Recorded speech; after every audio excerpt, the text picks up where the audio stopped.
Gracious, loving Heavenly Father, Almighty God, we thank you and praise you in the name of Lord Jesus Christ, our Savior, for this blessedness you given us, O Father, on this weekday to gather around your word. Thank you for your faithful God. Thank you for your word, O Father, so how clearly you have communicated to us. Thank you for the Spirit of God also who indwells us, O Father, to whom we are saved, sealed until the day of redemption, who is also our teacher, our helper, and our guide. Thank you and praise you, dear Father, for the way that you've been working through in us and through us over the past weeks, even now, O Father, as we come to your word.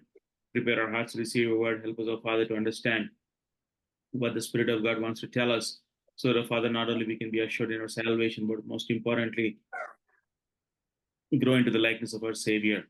Thank you for, dear Father, the ones who could join. We pray for the others who are yet to join our Father. Pray that you may also grant in their portion. Pray that you may bless our time. We pray with thanksgiving in Jesus' precious name. Amen. Amen. Yeah. Yeah, Sunil, all this started with Brother Ramesh and Sister Susan wanting to study Revelation. So, as we were studying Revelation, we came to the church at Pergamum, the third church. So, akkada, we were looking at Satan's throne, Satan's dwelling, the doctrine of Balaam, and the teaching of the Nicolaitans. And so the question came up. This is very interactive, so we just kind of talk through.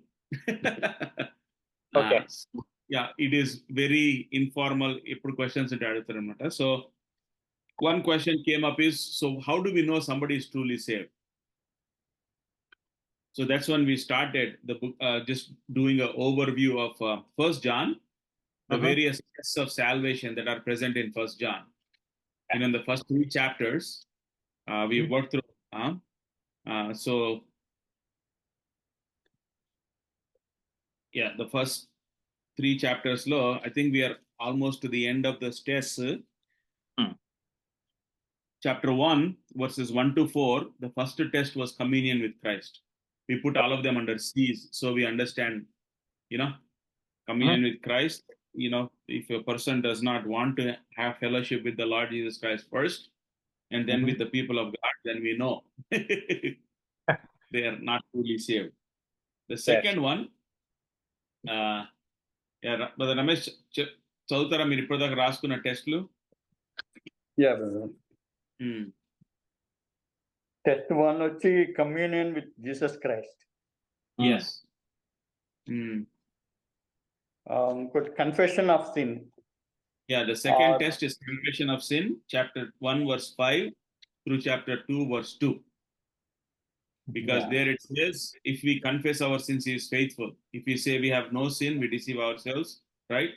If we say that we have not sinned, we make him a liar. So the second test of a true believer is sensitivity to sin, right? To be able to recognize sin in their lives and confess it. So that was the second one. Third, commitment or obedience to God. Yeah, commitment to the word of God or obedience to the word of God. That is what we see,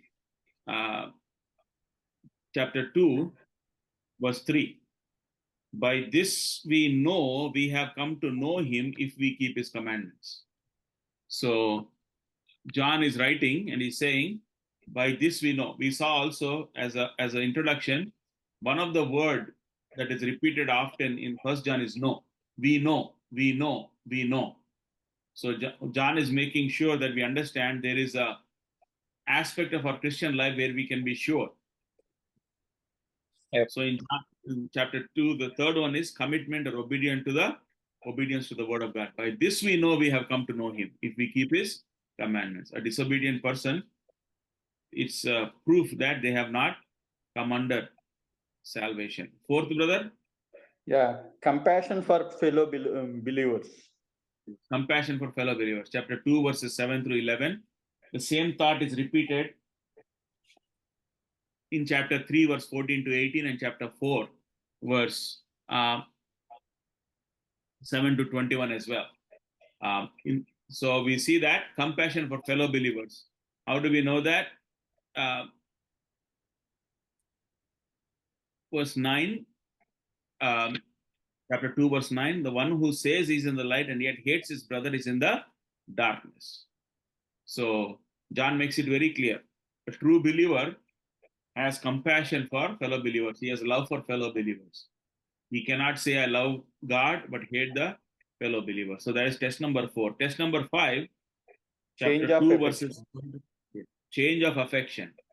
Yeah. A change of affection. Love not the world, neither the things that are in the world. A true believer, his affections are changed from this world to towards heaven. So that is sign number 5. Then we saw sign number 6 is verse 19 of chapter 2. So consistency in the faith. Yeah, consistency in faith. Consistency in the faith. This is one of the famous words we use for perseverance of the saints. Whether if they had been with of us, they would have been with us. So we see in 1 John 2:19, that is the idea there, that they left the faith to prove that they really were not saved in the first place. Then we saw vital sign number 7 is Comprehension of faith. comprehension of the truth.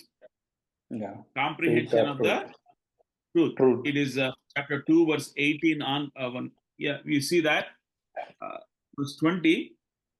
But you have the anointing of the Holy One, and you all know. I have written to you because you do not know the truth, but because you do know it. So John says one of the things of a believer, signs of a believer, is they begin to understand the word of God. They begin to comprehend the truth of the scripture. We saw last week this particular test where we said an unbeliever, 1 Corinthians chapter 2, the last part in chapter 3, it says the natural man does not understand the things of God. They are foolishness to him. So an unbeliever will not be able to understand who God is, who the God of the Bible is, how he has revealed himself, and the truths that are in the word of God. But a true believer, the sign is, while though we may not understand it perfectly, we may not understand it the first time, we continue to grow in the comprehension of the truth. Because God, the Holy Spirit, is the primary teacher. And as we come under him, we begin to learn more and more about who Christ is. So that is the test number 7. Then we saw test number 8 is in chapter 2, verse 28 to Yeah, chapter 3. conformity within Christ. Yeah, conformity to Christ likeness. Yeah. That he says, we know him.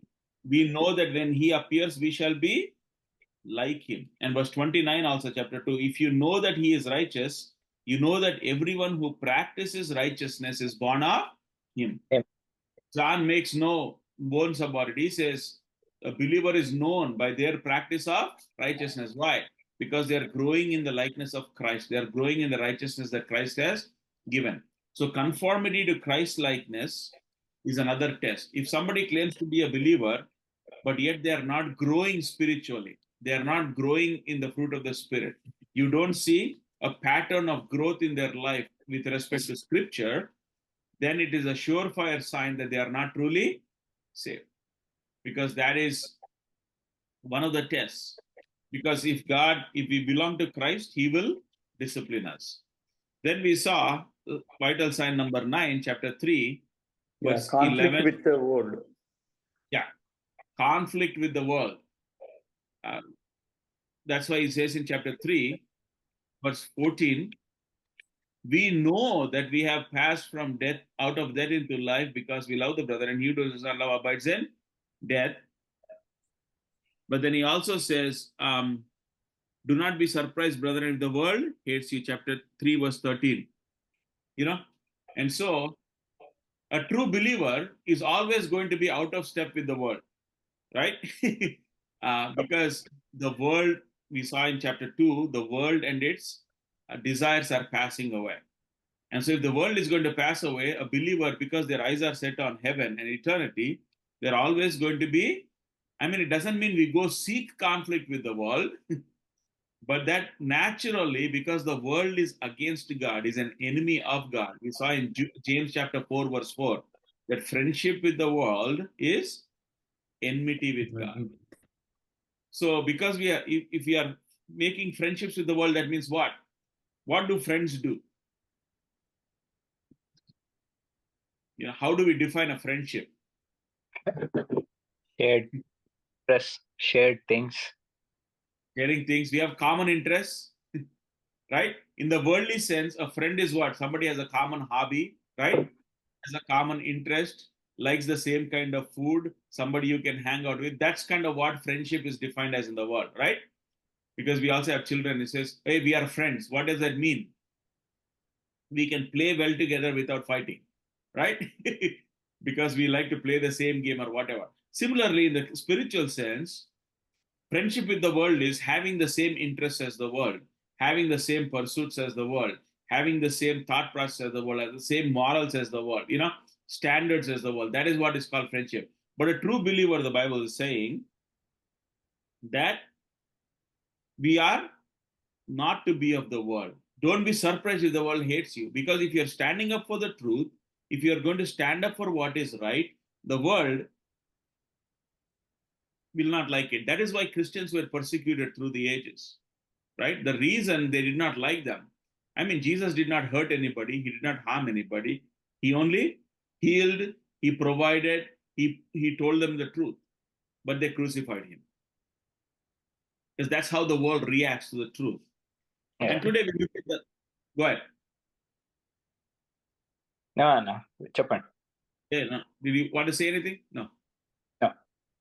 Any questions with respect to that? I know last week Karan had a question. Conflict with the world. Karan? Good. Good. So then today we'll see the last test. We have that. This is what chapter 3, verse 19 through 24 is a true believer has confidence in prayer. Confidence in prayer.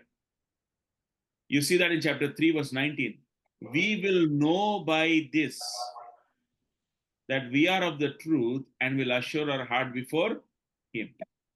You see, the same thought is also repeated if you go to chapter 5.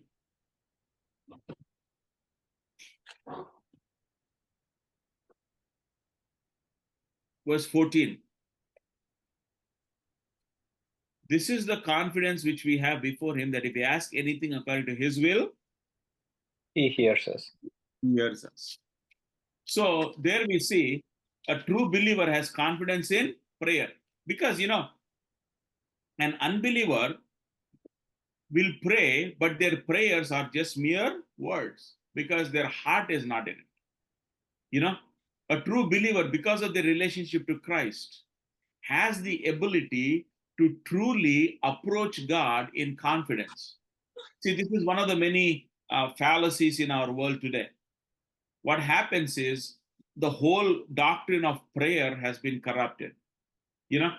That is why we see a lot of these people, even these so-called prosperity preachers and all that, they think they can command God in prayer, right? Yep. They say, I command heaven to do that for you. I command this, I command that. That is completely unscriptural. Nowhere in the word of God did any man command heaven to do anything. Even Jesus did not command the Father to do anything. He came with a request to the Father. So the whole doctrine of prayer, as a believer approaches God in confidence, not because of what the result they want, but rather who God is. There is a big difference, right? Because what happens is many people, for example, if you just look at our own prayer life, we all will have to accept we never pray as much as we should, right? We all lack. We are always severely lacking in our prayer life. And that's something we have to confess before the Lord. But when we approach God with a request, only a believer, John is saying, will have the confidence that God will do what he purposed to do for his glory. And there's a big difference. That is why even prosperity preachers or the healing preachers today, they say, I command in the name of Jesus, you can be healed. But that's not what the scripture says. The scripture says we go to God to ask for healing, right? So when we go to God in prayer, we are not doubting. A believer will not doubt if God can. That's the difference. Yep. We go by faith, knowing fully well that God can heal. we pray so that God will. If it is according to his will. So anytime we approach God in prayer, a true believer goes to God and says, Lord, I'm not sure if you can do this or not. That's not what we are saying. We say, Lord, if we know you can, but if it is your will, please do it. Yeah. Okay. That is what even the lepers, when they ran into Jesus Christ, the 10 lepers, what did they say? If you will, you can make me clean. So that's the whole idea of prayer. A true believer has confidence in prayer. So we saw these 10 tests. Again, will we meet, for all of us, including myself, will we meet all these tests at every second of our life and from the time we are saved? No. We are all going to be struggling in our sanctification because God is still working on us. But as we examine our lives, when we look at these tests, there has to be, first of all, at least a little bit of a spark of that in our life to claim to be a believer, right? There has to be at least a little bit of evidence. And as we grow in our Christian life, it has to keep increasing, right? Our communion with Christ, the desire for that has to increase. Our sensitivity to sin has to increase. Our affection has to change from the world to Christ. Then we also have to grow in Christ likeness. We have to increase in our love for fellow believers. We have to, increase in our comprehension of the truth. All these things are indicators that we indeed have truly come to know the Lord. And that's why John, this particular letter is fascinating. That is why he says, by this we know. By this we know. And even towards the end of the letter, John again writes, see what he says. 1 John chapter 5, verse 13. He now tells us the reason why he is writing this letter too. దేవుని 13, right, brother? 5:13, right? 5:13, sorry. దేవుని కుమారుని నామమందు విశ్వాసముంచు మీరు నిత్యజీవం గలవారని తెలుసుకున్నట్లు నేను ఈ సంగతులను మీకు రాయిచున్నాను. చూసారా ఎంత క్లియర్ గా చెప్తాడో? Yeah. These things I have written to you who believe in the name of the Son of God. దేవుని కుమారుని నామమందు విశ్వాసం ఉంచిన మీరు. మీకు ఎందుకు రాస్తున్నాను ఇది? That you may know that you have eternal life. మీకు నిత్య జీవం కలదని మీరు ఎరుగునట్లు. So he is being very clear and very transparent. That is why he wrote. And then he gives us here 5 confidences. I'll briefly touch on that. These are the 5 confidences of every believer. Those are the tests. And in the last chapter, 1 John chapter 5, verse 13 to 20, he says there are 5 things we can be fully confident about. The first thing we saw in verse 13, confident that we have eternal life in Christ. క్రీస్తు నందు మనకు నిత్య జీవం ఉందని మనము తెలుసుకోగలం. As a believer, we can be confident in that. That is why John is writing to us. Right? I know sometimes, even in our own lives, when we continue to simply trip and fall in the same sins, మరలా అదే పాపం చేస్తూ, మరలా తప్పుదలు చేస్తూ ఉంటే కొన్నిసార్లు ఏమనుకుంటాం, నిజంగా నేను రక్షణ పొందానా అన్న డౌట్ వస్తుంది కదా. అలాగునా ఉంటాము. అప్పుడప్పుడు మంచిదే. కానీ ఇక్కడ యోహాను భక్తుడు ఏమంటున్నాడు, మీకు నిత్యజీవం కలవారని మీరు ఎరుగునట్లు నేను ఇది రాస్తున్నాను. All those tests, all those things he has said is so that we can know for sure. క్రీస్తు నందు మనము ఉన్నాము. So first of all, in verse 13 he says, we can have confidence that we have eternal life. And verse 15, he gives us the second confidence. Once we know we are saved, మనం ఏమి అడిగినను ఆయన మన మనవి ఆలకించుటని మనం ఎరిగిన ఎడల మనం ఆయనను వేడుకునినవి మనకి కలిగినవని ఎరుగుదుము. The second confidence is confidence of answered prayer according to the will of God. He's saying, John is telling us from verse 13 to 20, as he concludes this letter, you can be confident that you have eternal life. Secondly, he says in verse 15, and if we know that he hears us in whatever we ask, we know that we have the request which we have asked for him. You see the word "know" repeated again. So he says we can be confident that our prayers are going to be answered if they are according to the will of God. So దేవుడు తప్పకుండా మన ప్రార్థనకు జవాబిస్తాడు. ఆయనకి 3 జవాబులు ఉన్నాయి. God gives 3 answers. Many times we think we pray and we sometimes don't hear anything. We say, oh, God is not answered my prayer. No, he has answered.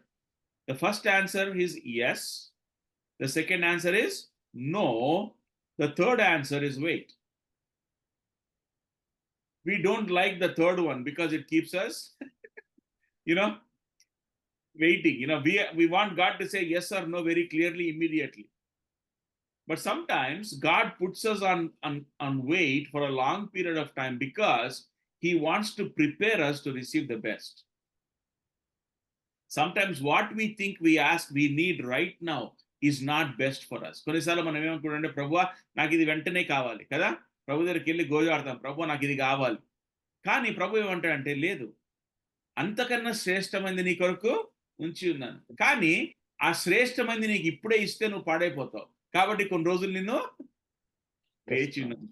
I'm going to make you wait, I'm going to prepare you so that when you receive the best.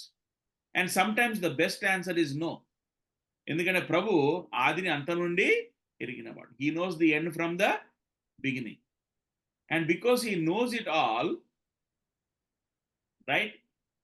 When we are limited, we think we know best. And so when we go to God, that is why he says here, అంత ముందు వచ్చిన ఆయన చిత్త ప్రకారం అడిగితే, this is the confidence.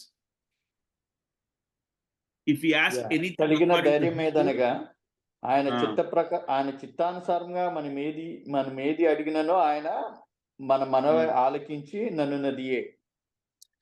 ఆయన మన మనవి ఆలకించాడు. సో ఆయన ఆలకిస్తాడు. కానీ చాలాసార్లు మనం ఏం చేస్తామంటే మన ప్రార్థనలు, అందుకనే అంటాడు కదా యాకోబు పత్రికలో కూడా చాలాసార్లు మన ప్రార్థనలు ఎట్లుంటాయి, మన కొరకు కదా, they are to consume on our own loss. చూడండి యోహాను సువార్త 14వ అధ్యాయం, జాన్ 14, అక్కడ Jesus gives us an insight into what prayers God will answer. తండ్రి అయిన దేవుడు ఏ ప్రార్థనలకు జవాబిస్తాడో అక్కడ యేసుక్రీస్తు ప్రభువు మనకి చూపెడుతున్నాడు. యోహాను సువార్త 14వ అధ్యాయం, John 14 verse 13. Whatever you ask in my name, this will I do, so that the Father may be glorified in the Son. Yeah. If you ask him, తెలుగులో ఏమంటాడు, మీరు నా నామములో ఏది అడిగినను చదువుతారా? John 14 verse 13 కదా బ్రదర్? 13, మీరు నా నామమున దేనిని నడుగుదురో తండ్రి కుమారుని యందు మహిమపరచబడుటకై దానిని చేతును. తండ్రి కుమారుని యందు మహిమపరచబడుటకై దాన్ని చేతును. కాబట్టి ప్రతి ప్రార్థన యొక్క జవాబు దేవుడు ఎటువంటి జవాబు ఇస్తాడంటే, ప్రతి జవాబులో తండ్రి కుమారుని యందు మహిమపరచబడాలి. కాబట్టి మనకి తెలుసుకోవాల్సింది ఏంటంటే, మనం ప్రార్థన చేసినప్పుడు, అందుకనే యేసుక్రీస్తు మన ప్రార్థనలు ఏమంటాము, యేసుక్రీస్తు నామమున ప్రార్థిస్తాం కదా. ఎందుకంటే తండ్రి అనే దేవుడు ప్రార్థన ఆలకించేవాడు. యేసుక్రీస్తు ప్రభు వారు మన యొక్క మధ్యవర్తి. Is our intercessor. మన కొరకే విజ్ఞాపన చేయవాడు. అందుకని నా నామమున ఏది అడిగినా చేస్తా అన్నాడు. కానీ దేస్ అ బిగ్ కావియాట్. మనం ఏమనుకుంటామంటే ఏది అడిగినా ఇన్ జీసస్ నేమ్ అంటే మనకి అదేదో ఊత పదం లాగా జీసస్ నేమ్ అనగానే దేవుడు ఇచ్చేస్తాడని కాదు. The primary reason God answers prayer is for his own glory. తన సొంత మహిమ కొరకై దేవుడు ప్రతిదీ చేస్తాడు. అందుకని యోహాను సువార్తలో యేసు ప్రభువు అంటాడు అది తండ్రి కుమారుని యందు మహిమపరచబడాలని. సో 1 John 5కి వెళ్తే, the second confidence we can have is our prayer being answered according to the will of God. The first confidence, we can have confidence in our eternal life. Secondly, answered prayer. Thirdly, in verse 18, we can be confident of victory over sin and Satan. సాతాను మీద, పాపం మీద మనకు విజయం ఉన్నది అని మనము నిశ్చయంగా తెలుసుకోగలం. చూడండి 18th verse. దేవుని మూలముగా పుట్టిన వాడెవడును పాపం చేయడని ఎరుగుదుము. దేవుని మూలంగా పుట్టినవాడు తన్ను భద్రం చేసుకొనును గనుక దుష్టుడు వానిని ముట్టడు. సో ఇప్పుడు ఏంటి, ఇది చూసుకొని చాలా మంది తప్పుడు బోధలు మొదలు పెట్టారు, ఒట్టి ఆ మొదటి భాగం చదివి. మొదటి భాగం ఏమనుంది? దేవుని దేవుని మూలంగా పుట్టిన వాడెవడును పాపము చేయడని ఎరుగుదుము. చాలు. సో దేవుడి మూలంగా పుట్టినవాడు పాపము చేయడు గనుక మనం పాపం చేస్తే రక్షణ కోల్పోతాము అని కొంతమంది బోధ మొదలేశారు. అది కాదు యోహాను అనే మాట. ఎందుకంటే మొదట్లోనే మనకి ఏమన్నాడు? మనకు పాపము లేదంటే ఏమంట? మొదటి యోహాను 1:10 కదా? Yeah. 8వ వచనం 1 John 1:8 and 10. మనము పాపం చేయలేదని చెప్పుకుని ఎడల ఆయనను అబద్ధికునిగా చేయవారు మగుదుము, అవును. మరియు ఆయన వాక్యము మనలో ఉండదు. సో మనము పాపము లేదని చెప్పలేము, పాపం ఎప్పుడు చేయలేదని కూడా చెప్పలేము. 10వ వచనం. కాబట్టి ఇక్కడ దాని అర్థం ఏంటంటే, we know that no one who is born of God sins. దాని అర్థం ఏంటంటే, పాపములో సిన్స్ అనే మాట, దే కంటిన్యూ టు సిన్. పాపంలో వాళ్ళు ఎడతకుండా కొనసాగరు అని అర్థం. Okay, other way to translate is, we know that no one who is born of God keeps on sinning. పాపము చేస్తూ ఉండలేడు. అందుకనే రోమిల రాసిన పత్రిక 6వ అధ్యాయం చూడండి. అక్కడ అపోస్తలుడైన పౌలు 2 ప్రశ్నలు అడుగుతాడు. Romans chapter 6. Paul asks 2 questions. Romans chapter 6 verse 1. అలాగైన ఏమందుము కృప విస్తరింపవలనని పాపమందు నిలిచియుందుమా? అట్లా అనరాదు. పాపం కృప విస్తరింపవలనని పాపమందు నిలిచియుందుమా? Are we to continue in sin so grace may increase. ఆ రోజుల్లో ఏమైందంటే ఇంకో తప్పు బోధ మొదలైంది. ఏమంటే దేవునికి కృప కావాలి కదా, మన అందరికీ దేవుని కృప ద్వారా రక్షణ పొందుతాం కదా. సో ఇప్పుడు ఏం చేయాలంటే, ఎక్కువ కృప కావాలంటే ఎక్కువ పాపం చేయాలని మొదలు పెట్టారు. If you want to experience the grace of God more, you have to sin more అని తప్పుడు బోధ వచ్చింది. అందుకని అపోస్తలుడైన పౌలు రాస్తున్నాడు, ఏంటి కృప విస్తరించాలంటే పాపం ఎక్కువ చేయాలా? ఏమంటాడు? మే ఇట్ నెవర్, అట్లా అనరాదు. ఎందుకంటే దాని తర్వాత అంటాడు, మనం పాపము విషయమై చనిపోయిన మనము ఇక మీదట ఎలాగు దానిలో జీవించుదుము. అది. సో నిజమైన విశ్వాసి పాపంలో పడుతూ ఉంటాం కానీ పాపంలో కొనసాగం. అది అర్థం. కృప విస్తరించాలని పాపంలో. తర్వాత 15వ వచనంలో ఇంకో ప్రశ్న అడుగుతారు చూడండి.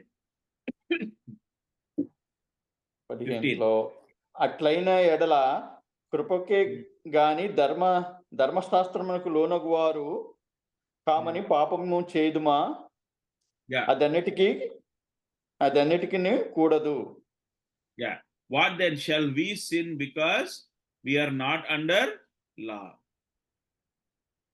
ఇక్కడేమో ఫస్ట్ దాంట్లో shall we continue in sin, second ఏమో shall we continue to sin because we are no longer under law. So ఇక్కడ అపోస్తలుడైన పౌలు ఆ మాట రాస్తాడు. ఎందుకంటే నిజమైన విశ్వాసి పాపం చేయడని కాదు, కానీ పాపంలో కొనసాగడు. అది అర్థం. ఓకే, మనము ప్రభువుని చూచేంత వరకు, ఈ లోకాన్ని విడిచేంత వరకు పాపంతో పోరాటంలో ఉంటూనే ఉంటాం. We are going to be constantly fighting with sin. అందుకని హెబ్రీయుల రాసిన 12వ అధ్యాయంలో కూడా ఇంకో మాట అంటాడు చూడండి. హెబ్రీయుల రాసిన పత్రిక 12వ అధ్యాయం, హీబ్రూస్ చాప్టర్ 12. హెబ్రీయుల రాసిన 12వ అధ్యాయము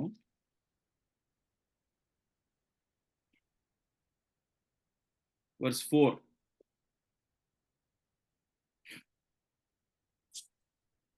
Actually we can read మీరు పాపంతో పోరాడుటలో మొదటి నుంచి 4 చదవమ్మా.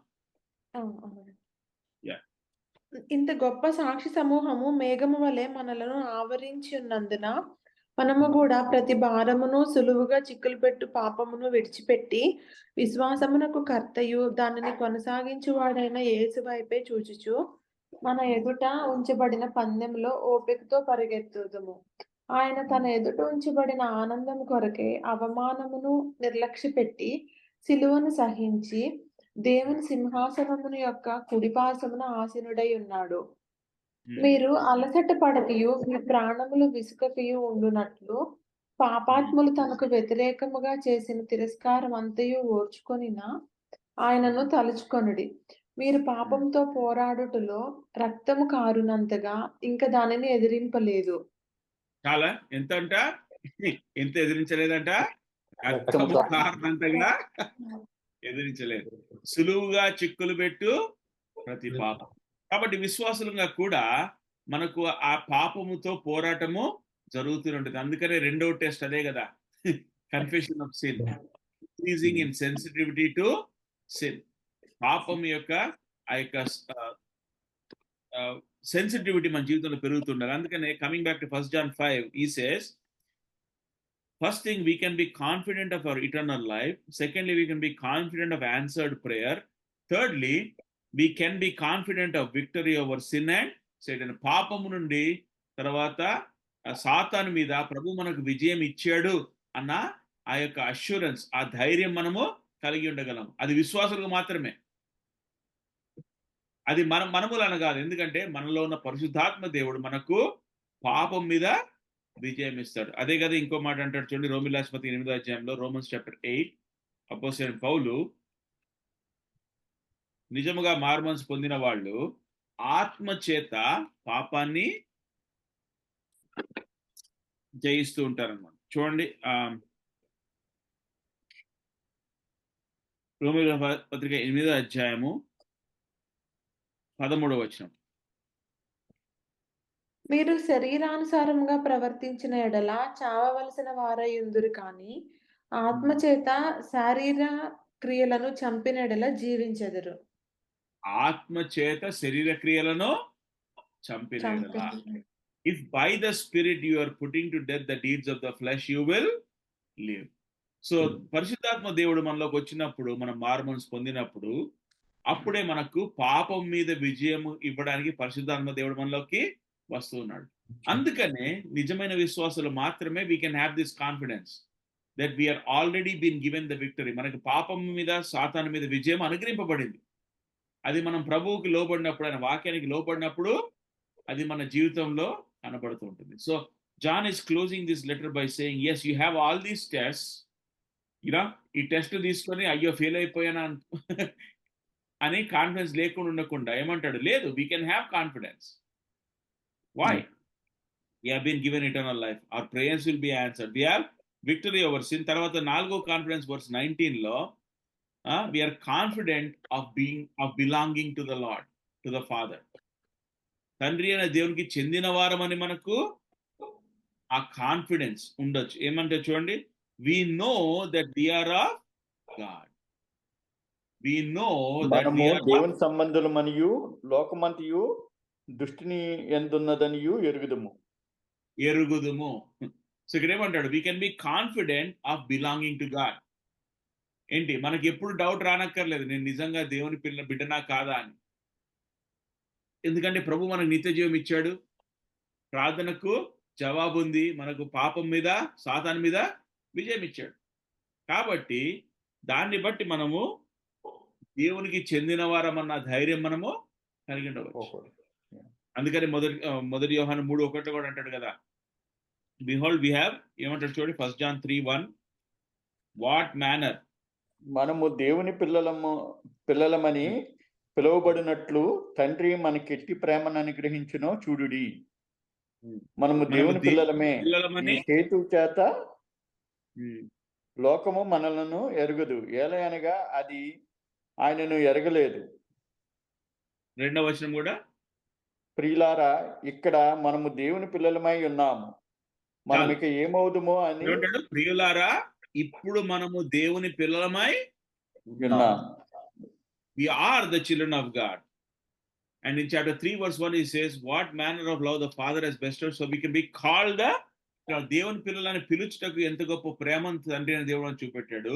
ఇప్పుడు మనము దేవుని పిల్లలమై ఉన్నాము కాబట్టి we can come to him in confidence. ఇప్పుడు మన పిల్లలు కూడా మనకి ఏమైనా అవసరం ఉంటే ధైర్యంగా వచ్చి అడుగుతారు కదా, ఏంటి మరి ఏమి భయపడనక్కర్లేదు, జడనక్కర్లేదు. అలానే విశ్వాసులు, దేవుడు మన తండ్రి, ఆయనతో మనకు సంబంధ బాంధవ్యం ఏర్పడినప్పుడు మనం ధైర్యంగా ఆయన దగ్గరకు వెళ్ళవచ్చు. తర్వాత 20వ వచనంలో the last confidence, we can be confident of Christ's coming into the world. తండ్రి అయిన కుమారుడైన దేవుడు ఈ లోకానికి వచ్చాడని నిశ్చయిత కలిగి ఉంటాం. That is why it says, and we know that the Son of God has come. And then in the end he says, and has given us understanding that we may know him who is true. So you will see here the fifth confidence John mentions is a confidence of Christ. Who Christ is, that he is the Son of God, right? And that he is God's one and only Son. One of the things we also always have to remember, John was writing First John to a church. John was writing First John to a church where there was some wrong doctrine. We saw that in the beginning, that some people began to teach that Jesus did not really come in the flesh. Disconnected కదా. Disconnect అయినా అదే fifth confidence verse 20, that Jesus, we can be confident that Jesus Christ is the Son of God and has come into the world. That is the confidence of a true believer. మనము సత్యవంతుడైన వానిని ఎరుగవలనని దేవుని కుమారుడు వచ్చి మనకు వివేకం అనుగ్రహించి ఉన్నాడని ఎరుగుదము. So we can be confident, ఆ యొక్క నిశ్చయత మనము కలిగి ఉంటాం, that we know that Christ has come. ఎందుకంటే మనం స్టార్టింగ్ లో చూసుకున్నాం కదా, ఎందుకు రాశాడు యోహాను భక్తుడు ఇది? ఆ దినాల్లో తప్పుడు బోధకులు వచ్చి, false teachers have infiltrated the church and began to teach that Jesus was not a he did not come in the flesh, ఆయన శరీర రూపంలో రాలేదు. ఎందుకంటే ఆ రోజు టీచింగ్ ఏంటి? Anything material is evil. So they began to teach, because if everything material is evil, Jesus could not come in the flesh. So John was writing, no, only a true believer will know for a fact that Jesus indeed came into the world. He came in the flesh and he has revealed God to us. So the 5 confidences of a true believer. So we have 10 tests and 5 confidences. Again, this is just a flyover. We did it in 3 weeks just to make sure we understand what does it mean to be a true believer. Any questions?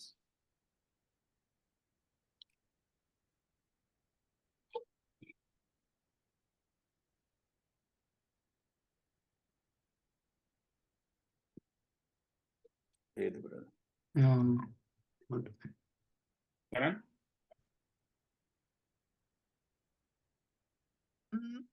No. Yeah, for now good enough. For now you're good? Okay. So knowing all this, now let's go back to Revelation chapter 2. Revelation 2, the church at Pergamum, kada? That is what we were studying. Revelation chapter 2. Pergamum 12 verses. Yeah, verse 12 to 17. We see the church in Pergamum. The word Pergamum means married, and that for every church, just like John, Jesus Christ also says, I know. Every one of these churches, he talks to them about something he knows. And we also saw how he introduces himself to the church is consistent with the revelation that he gave to John in chapter 1. He uses one of those attributes of the vision that was given to John, and that attribute is connected to the issues that this church is facing, most often than not. So here we see sharp two-edged sword. రెండంచుల ఖడ్గం ఏమన్నాము? అది మనకి దేవుని వాక్యం అని తెలుసు కదా. And the problem in this church was wrong teaching. So that is why Jesus introduces himself as the one who has a two-edged sword, verse 12. And then Jesus recognizes, we saw that they were Satan's throne and Satan's kingdom was where Pergamum was. And this particular city was the place where there was a lot of satanic activity, but yet this church was faithful. because they had a man by the name of Antipas who was killed. So it was a sacrificial church, it was a suffering church, but yet, even in that church, God says, I have a few things against you, verse 14. Yes. And the two things that విగ్రహములకు God, బలి ఇచ్చు వాటిని తిన్నట్లును జారత్వం చేయనట్లును ఇజ్రాయేలీలకు ఉరి యొద్ద Hmm. ఉరి యొడ్డమని బాలామునకు నేర్పిన బాలాకును నేర్పిన బాలాము బోధన అనుసరించు వారు మీలో ఉన్నారు. యా, సో ఇక్కడ యేసుక్రీస్తు ప్రభు వారు ఈ సంఘములో రెండు పైకెత్తి చూపెడుతున్నాడు. ఏంటంటే first is eat things sacrifice to idols and commit acts of immorality. ఎందుకంటే ఆ కొత్త సంఘంలో when the church was newly born, this was a big issue, because now you have Gentiles also coming to faith in Christ. Okay, అన్యులు వస్తున్నారు, వాళ్ళలో కొంతమందికి ఏమో ఏంటి ఆ విగ్రహాలకు ఆరాధించినవి అర్పించినవి తినకూడదని, ఎందుకంటే వారికి రక్షణ వచ్చింది. అందుకని చూడండి, అపోస్తల కార్యం 15వ అధ్యాయంలో కూడా same issue, it's nothing new. Acts chapter 15, అక్కడ అపోస్తలు కూడా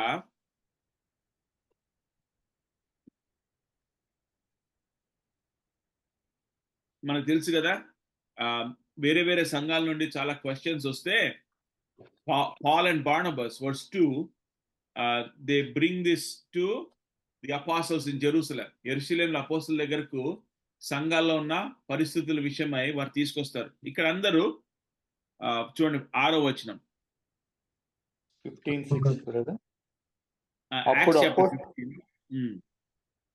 అప్పుడు అపోస్తులను పెద్దలను ఈ సంగతిని గూర్చి ఆలోచించుటకు కూడి వచ్చిరి. ఏ సంగతులంట? ఎందుకంటే అంతకు ముందు 5వ వచనంలో చూస్తే పరిసయ్యులు వచ్చి, it is necessary to circumcise and direct them to observe the law of Moses. మోషే, ఇప్పుడు మీరు యేసు ప్రభువుని నమ్ముకున్నారు, మారుమనసు పొందారు, కానీ పాత నిబంధన కూడా పాటించాలి అన్న తప్పు బోధన కొంతమంది తీసుకొస్తా ఉన్నారు. ఆ తప్పు బోధనతో పాటు మిగతా తప్పు బోధలు కూడా మెల్లిగా సంఘంలోకి చేరుతున్నాయి. సో అపోస్తలు పెద్దలందరూ కలిసి ఏంటి ఇది డిస్కస్ చేయడానికి వచ్చారు. అంటే మనకు టైం లేదు అవన్నీ చేయడానికి, కానీ తర్వాత యాకోబు, జేమ్స్ వర్స్ 13, ఆ డిస్కషన్ అయిన తర్వాత James answered saying, brethren listen to me. అదంతా చెప్పి లాస్ట్ లో ఏమంటాడు తెలుసా? చూడండి 27, 28, 29. 28. Actually it was 19 and 20.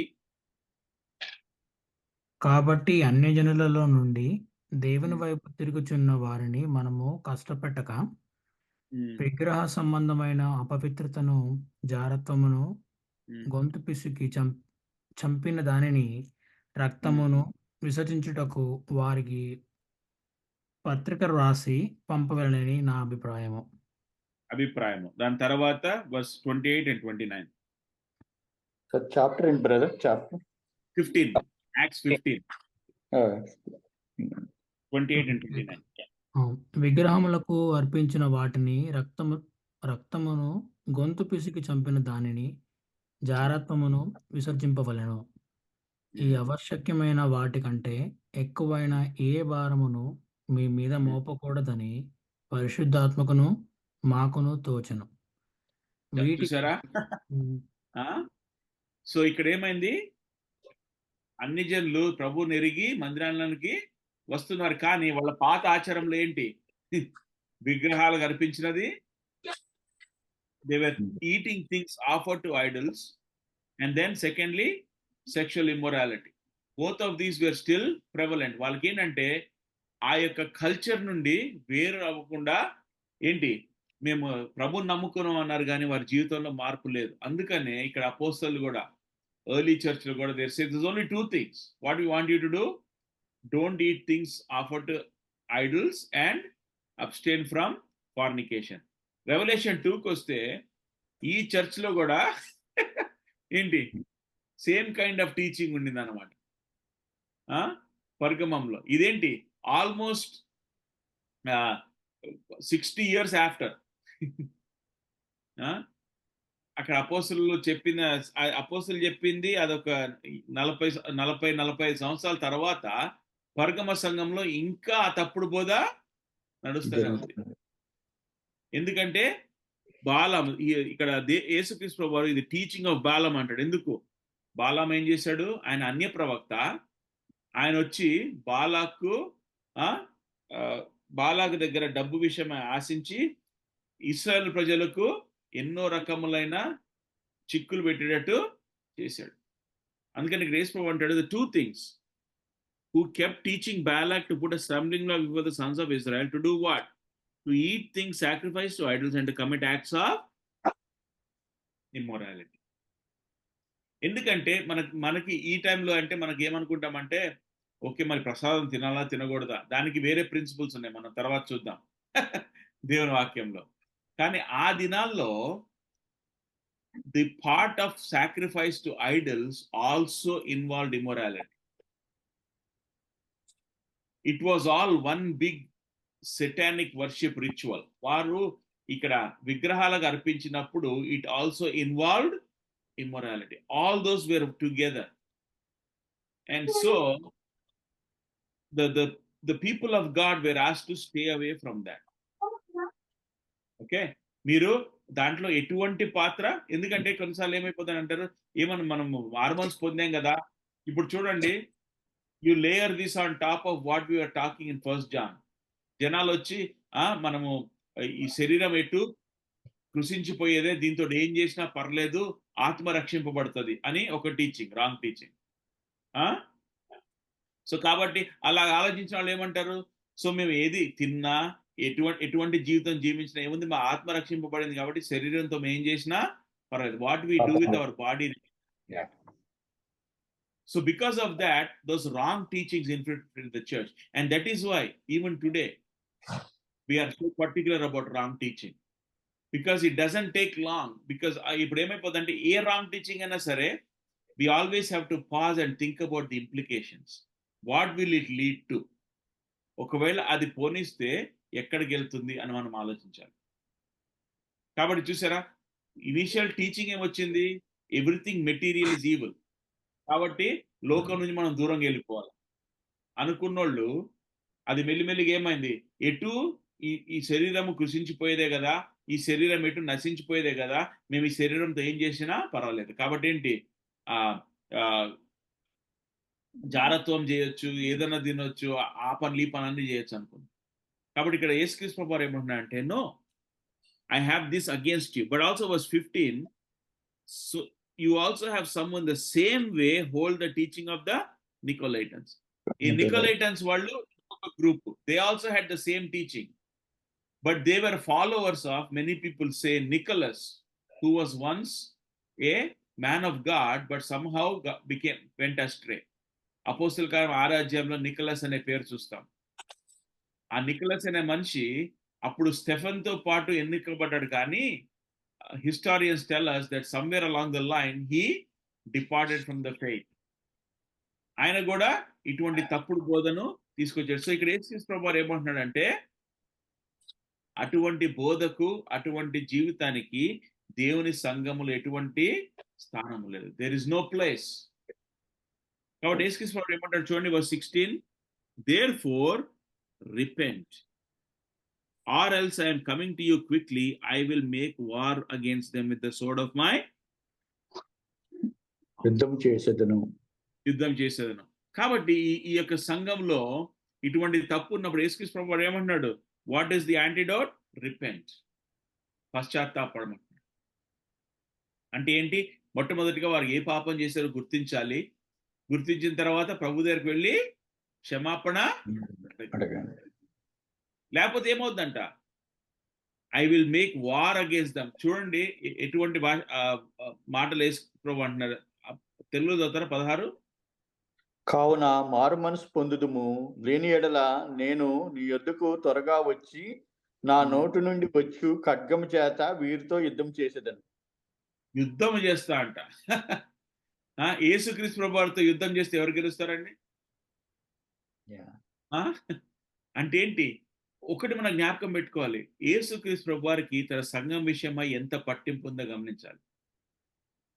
సంఘములో పరిశుద్ధత ఆయనకి ఎంత ప్రాముఖ్యమో గమనించాలి.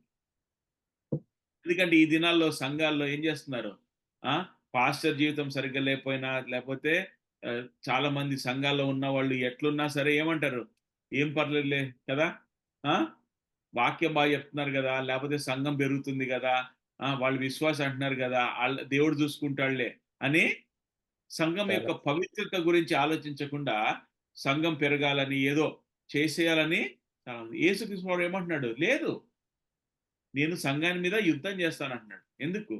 అది పశ్చాత్తాపడాలి. అందుకనే మా చర్చ్లో ఎక్కువ ఈ మాట, Christ is concerned not only about the unity of the church but the purity of the church.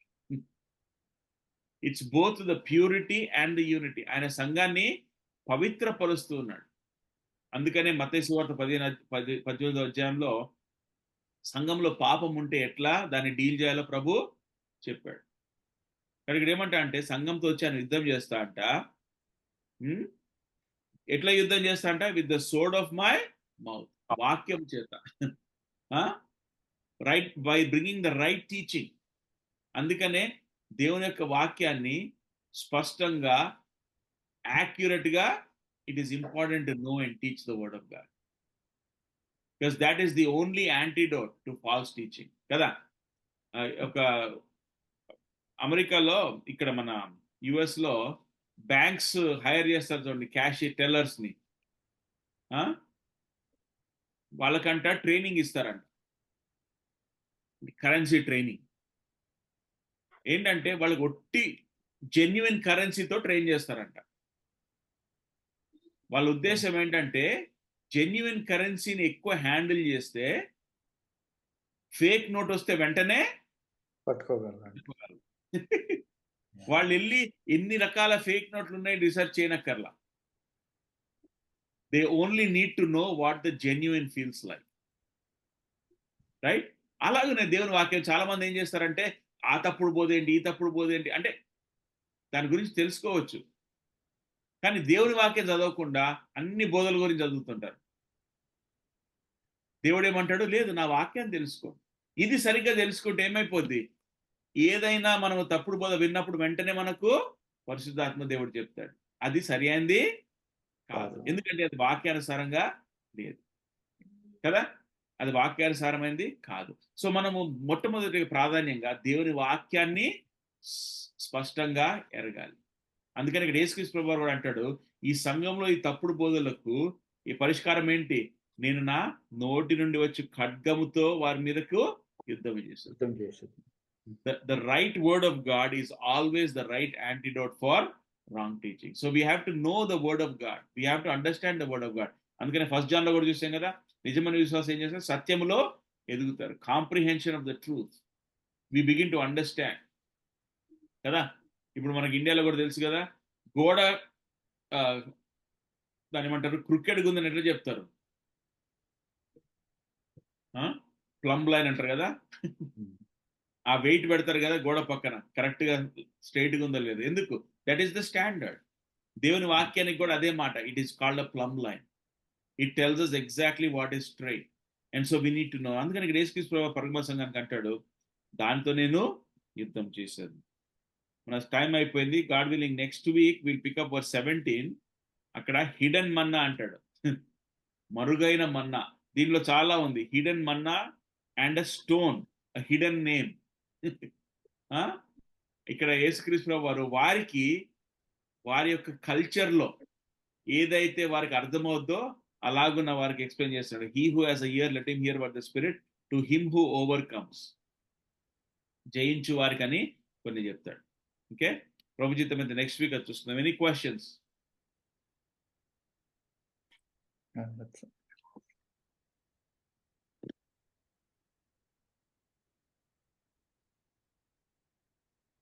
అంత అర్థమైందా లేకపోతే ఏం అర్థం కాలేదా?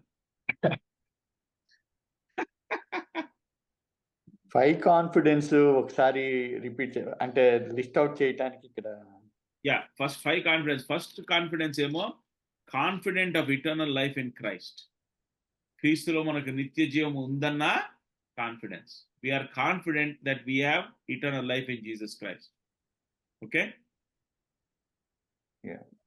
the second confidence, verse 15, we are confident of our prayers being answered in the will of God.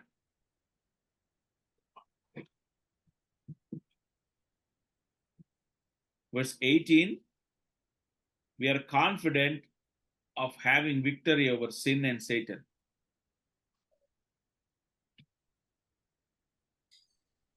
Verse 19, we can be confident of belonging to God. We are of God. We know. Then fifthly, we can be confident about the Son of God, that he is God's one and only Son.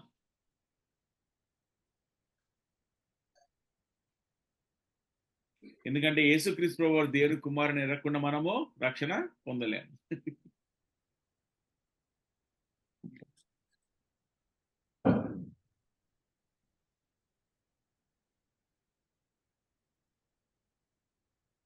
Okay, God willing, next week we'll pick up the verse 17.